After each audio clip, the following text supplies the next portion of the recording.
Please welcome Lucas Dols.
So I wanted to become a doctor.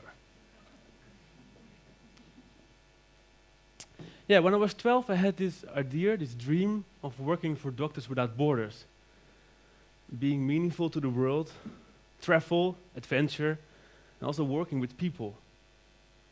And then I went to high school, and in my high school, the musical context was very strong.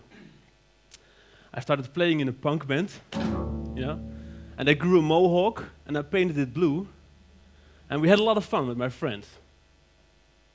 And when I was 18, I bought this bass, and I learned about rockabilly music, and classical music, and pop, and jazz. And I was so passionate about music, I thought, I'm going to study music and go to the conservatory. So I did, and that's where my musical career started.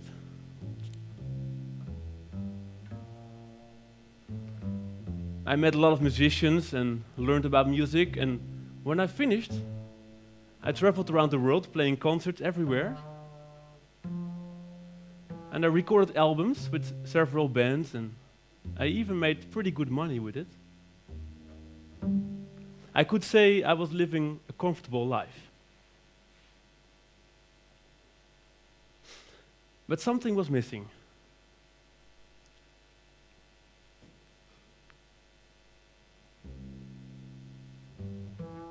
I played at the funeral of my grandmother with the bass.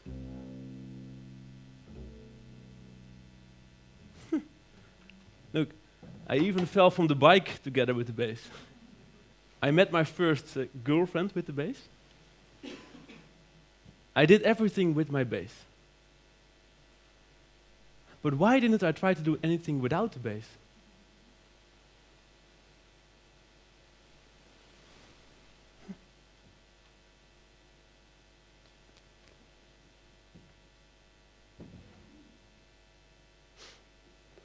I asked myself the question, why do I make music at all? So I wrote down a few words. And these words were not so different from my motivation to be a doctor when I was 12. And reading them was very painful, because I found out that I was living a different life than what I wrote down. I went to some friends and I asked them to do the same. Can you write down, why do you make music? And my assumption was that they would have more or less the same motivation as I have. But I was wrong. Their motivation was really different than mine. And it made me think, if there can be so many different motivations behind a certain role or job in the world, in my case the bass, what would happen if I turn it around? If I really connect to my personal drive or motivation and see the possibilities from there. So after I let go of music, I went to a business school with a focus on social entrepreneurship and sustainability. And the first 3 questions they asked me when I came at the school were, who are you? In what world do you want to live? And how can you contribute to make this happen? Which is a different question than asking me, what are you going to do with that bass? So here I learned about leadership, but in a different way. I learned about leadership in a way that it is collaborative and co-creating. And I see myself as a leader, but not as a way when I was at the conservatory, when I started my own band, and starting my band and then finding out that I actually like to work with people instead of telling them what to do. This is funny for me. Today, I give a lot of workshops in companies and in big companies or organizations or people together, doesn't matter. But I tell them about leadership, and I use music to explain them, but it's not my core, or my reference point. I actually found out that I like teaching a lot, but teaching in a different way.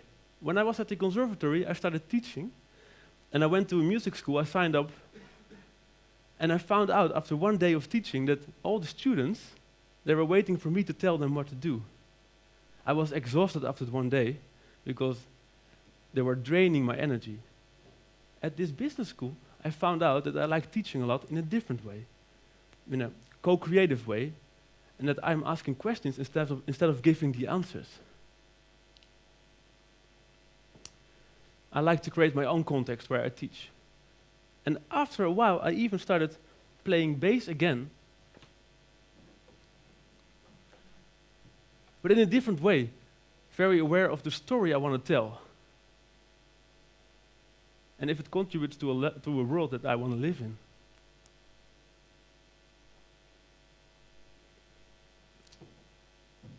I started working for NGOs, like Amnesty International, and even for an NGO called Musicians Without Borders.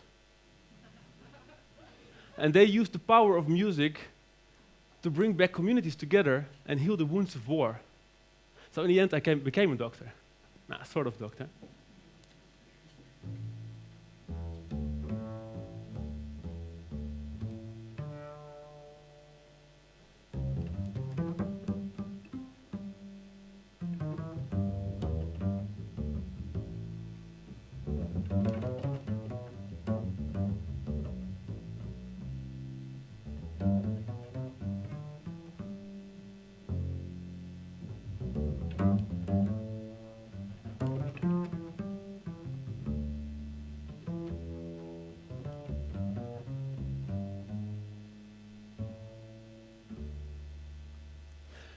So if you ever wake up and you feel there's something missing in your life, try to question everything, even the things you love. That might be scary, but sometimes it can also be the thing that sets you free.